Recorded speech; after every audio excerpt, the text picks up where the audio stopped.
the name of God, Creator, Redeemer, and Sustainer. Amen.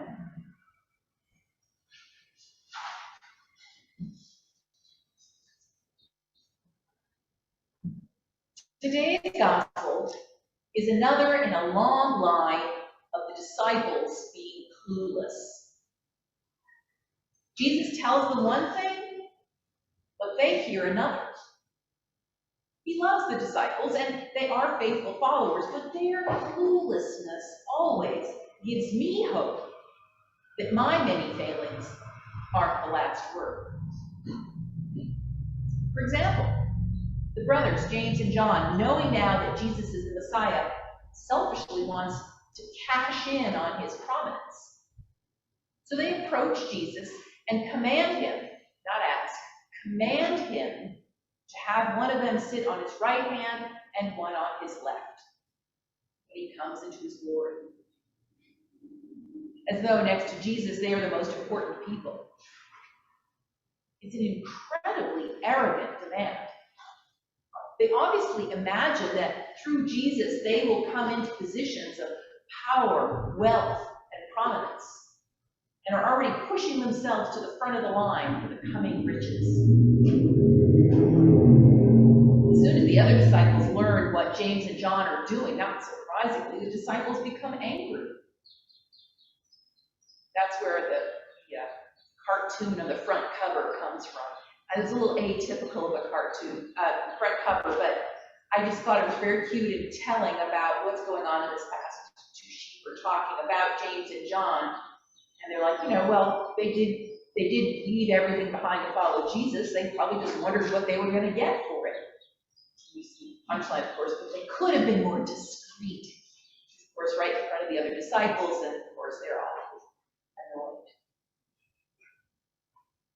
So that's the first of the clueless actions of James and John, that somehow they think that they can step over their fellow disciples, demand, kind of muscle in on Jesus' glory.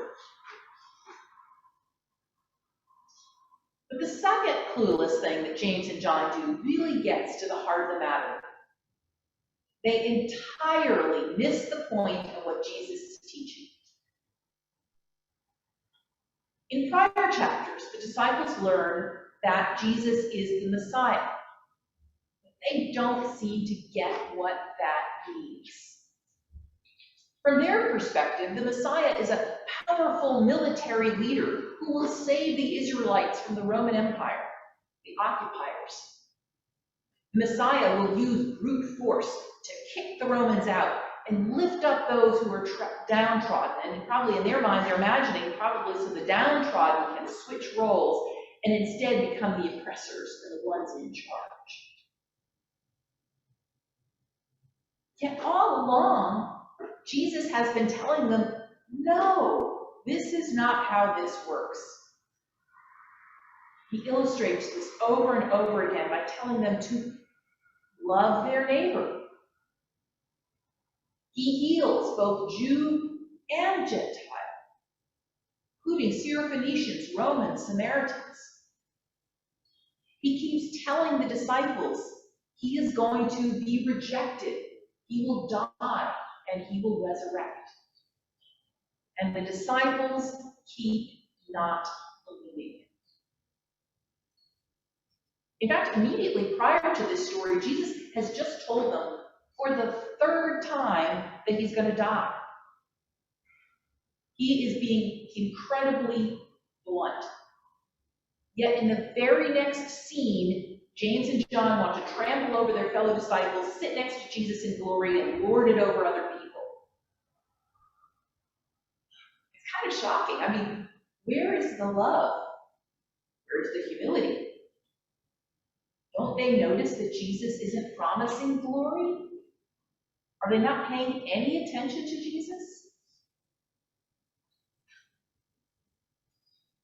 And again, Jesus points out that where he is going is not some cushy palace, but to the suffering of the passion. You really think you can do this? Jesus asks them. Sure, James and John assure him. Jesus then bluntly flips the concept of leadership on its head. His glory is not power and riches. Being the Messiah is not being a military leader sent to crush the opposition. His glory is rejection, suffering, and death. In fact, all who wish to follow Jesus must follow his path of servant leadership. He admonishes them, whoever wishes to become great among you must be your servant. Whoever wishes to be first among you must be slave of all. In other words, the exact opposite of James and John's hopes and actions. The world preaches one message, and Jesus preaches another. Our society looks up to people who are financially successful, who are willing, even those who are willing to climb over others to make money or achieve power. Ruthlessness is rewarded. Examples abound. Look at many people in Congress. Look at the CEOs of social media companies or multinationals. Look at many of the leaders on Wall Street. But before we sort of look at it as us versus them, we need to remind ourselves that such actions happen on the small scale too. For instance, taking credit for a coworker's idea or denigrating a competitor. James and John are simply acting like many people do today. Who is to say that we too wouldn't feel the pull to throw others under the bus if it meant that we and our loved ones gained money, power, and status? And frankly, the alternative that Jesus is offering doesn't sound very appealing. Being a servant to all? Really?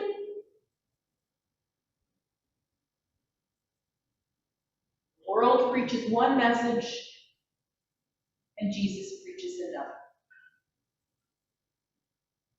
Jesus' message is that getting ahead on the world's terms is not actual success.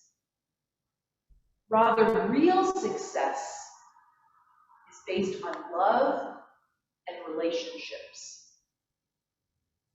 Love not just for family, but for neighbor, even enemies, for everyone. And the notion of being a servant to all underscores the importance in love of being willing to sacrifice. Ideally, of course, this is mutual, and all of us are servants to each other, and no one takes advantage of others, although we realize that does not always happen.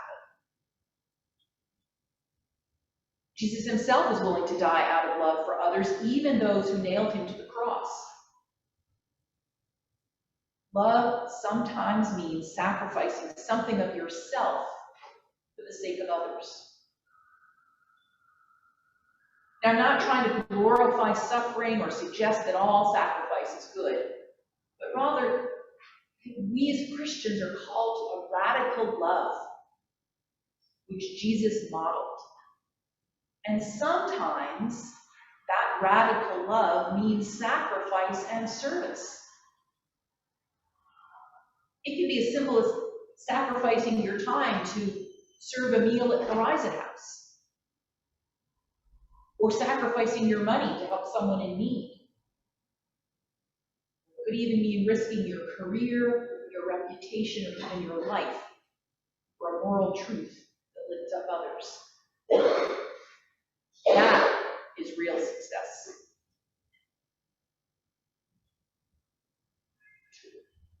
I'm reminded of one of my favorite TV shows, which is The Great British Baking Show. If you ever watch that, I can just sit and watch that for hours. And one of the many reasons I love it is because there is such a sense of cooperation among the contestants. Even though they're in competition with each other, they each lend a hand when needed and support each other in both sadness and joy.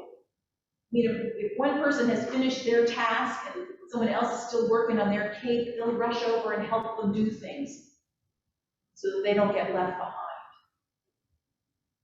It becomes a loving community, and many of the contestants after the show, we hear about them in next seasons, they become lifelong friends.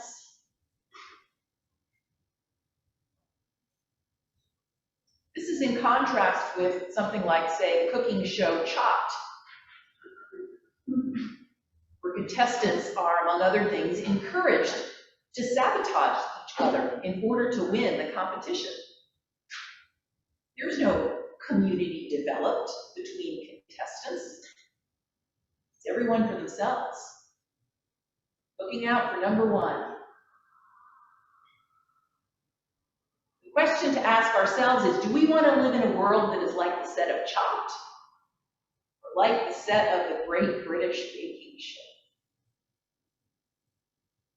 Because when we can see the world as God sees it, when we can love others and see that we are all connected as one, it makes no sense to operate out of selfishness. That would be like shooting yourself in the foot. On the other hand, serving others as an act of love lifts everyone up, including ourselves.